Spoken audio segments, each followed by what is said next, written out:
My name is Marina Ann Crane, Hapa Giewakan, Winona Giewakan, Powwow Kazawi in Instagram.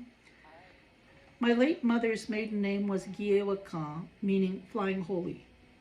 My dad's mom, my grandmother, her name was Dawan, meaning to sing.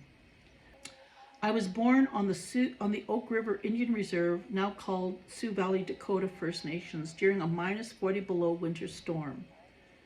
I was home birthed by two of my Dakota grandmothers. My grandfather's mother, Emma Campbell, an English colonial name, was from Mankato, Minnesota. All her siblings, who were under the age of 5 at the time, fled into Canada.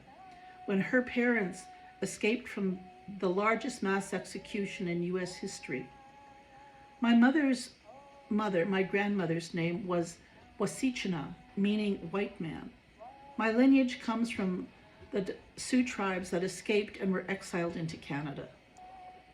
However, my status card claims me as being enrolled as a voting nation member of the Tsuut'ina First Nations community of Treaty 7.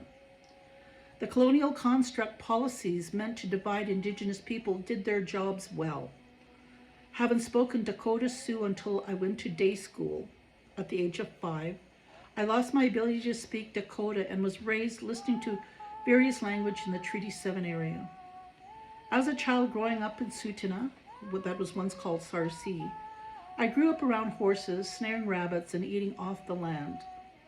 I rode horseback, seeing most of my friends compete in barrel racing, and I drove my friends to rodeo with the horse trailer in tow.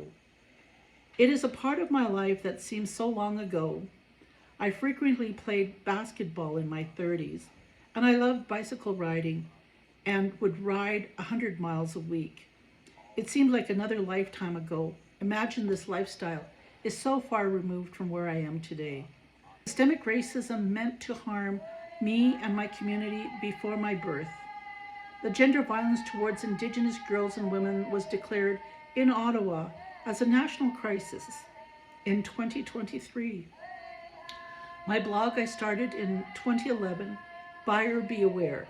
The World is Smaller Now, is a documentation of this violence towards Indigenous girls and Indigenous women as taught to me through my own family experiences and my own experience.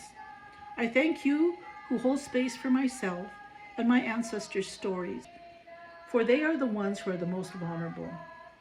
As there is a surge too, or call it a renaissance of our Indigenous youth, our Indigenous artists, from all Indigenous tribes emerging all over the world, who have found tools to heal.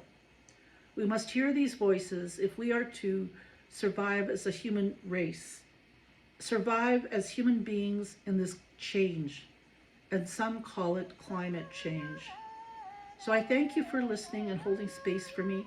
Wobidami dakiapi owasin, meaning thank you, we are all related.